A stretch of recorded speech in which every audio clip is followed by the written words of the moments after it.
اعوذ باللہ من الشیطان الرجیم بسم اللہ الرحمن الرحیم۔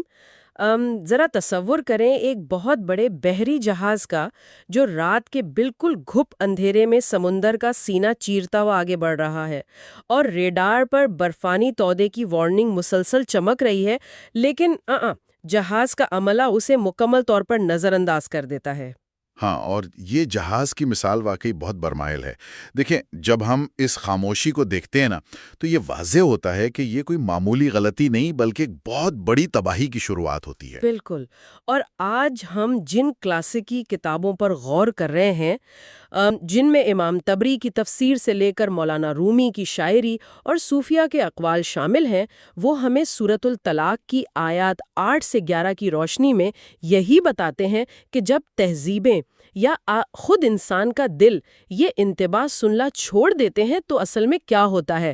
چلیں اس بات کو سمجھتے ہیں۔ جی ضرور۔ اور جب ہم ان ماخذ کا مطالعہ کرتے ہیں تو قرآن کا جو لفظ ہے نا، عادت، وہ بہت اہم ہے۔ ہاں، کیونکہ جب میں امام طبری اور قرطبی کی تشریح پڑھ رہی تھی تو مجھے کافی حیرت ہوئی۔ مطلب انہوں نے لفظ عطت یعنی سرکشی کو محض ایک وقتی نافرمانی قرار نہیں دیا۔ مجھے تو ایسا لگا جیسے وہ کسی طبعی قانون یا لا آف فزکس کی بات کر رہے ہوں۔ بالکل ایسا ہی ہے۔ مطلب جیسے اگر مسلسل ٹریفک سگنل توڑا جائے تو ایکسیڈنٹ ہونا ایک فطری نتیجہ ہے نا؟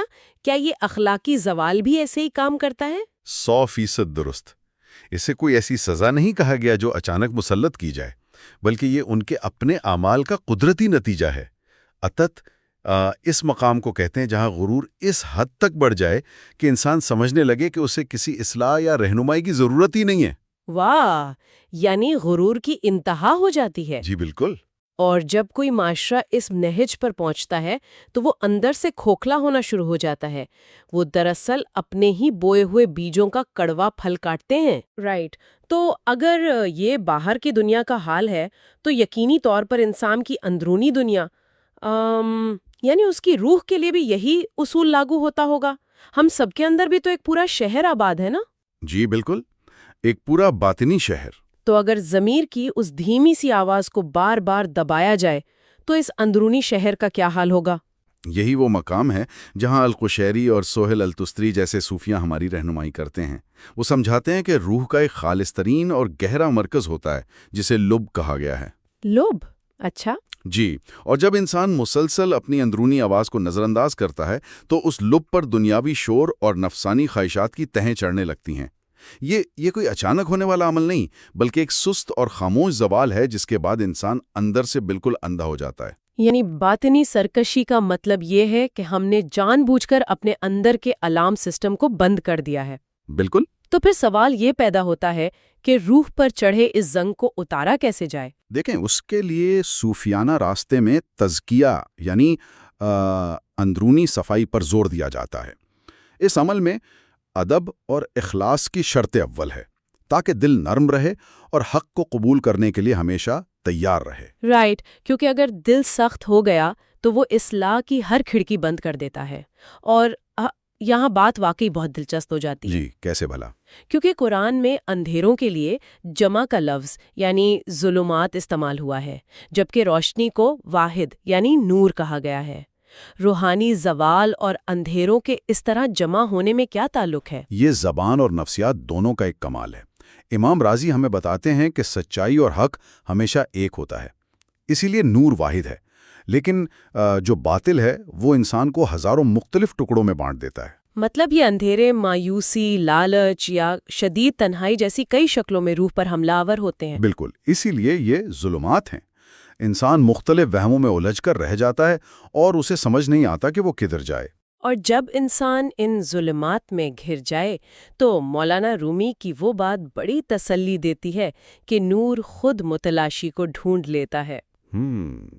اگر سچے دل سے توکل کیا جائے تو یہ نور کسی رہبر کے ذریعے انسان کو اندھیروں سے کھینچ نکالتا ہے نا؟ بے شک، رہنمائی کا یہ نور انسان کو کبھی تنہا نہیں چھوڑتا۔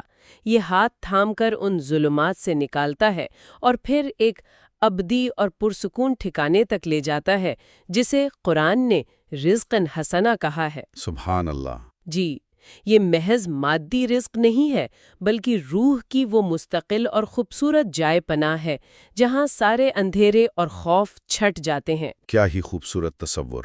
اے نور، ہمیں ہر تاریکی اور ہر ظلمات سے نکال کر اپنی واحد روشنی میں لے آ، اور ہمیں ان لوگوں میں شامل کر جو اپنے دلوں کی اصلاح قبول کرتے ہیں۔ آمین۔ آمین۔ اور چونکہ انسان خطا کا پتلا ہے، اس لیے اس علمی جستجو میں یا اے آئی کی تکنیکی وجوہات سے اگر تلفظ کی کوئی خامی یا غلطی رہ گئی ہو تو ہم نہایت عاجزی سے معافی اور رب کے حضور قبولیت کی درخواست کرتے ہیں۔ آمین۔ اور یہ نشست تشکر کے ساتھ میر علی شاہ نے مرتب کی ہے، جو ایک حق کے متلاشی ہیں اور living the wisdom of the Quran podcast کے ذریعے یہ علم بانٹ رہے ہیں۔ آج رات سونے سے پہلے ہم سب کو ضرور غور کرنا چاہیے کہ ہمارے اندر کے باطنی شہر کی وہ کون سی ایک خاموش آواز یا وارننگ ہے جسے ہم روزمرہ کے شور میں مسلسل دبا رہے ہیں، اور کیا اب بالآخر اسے مکمل خاموشی اور توجہ سے سننے کا وقت نہیں آ گیا؟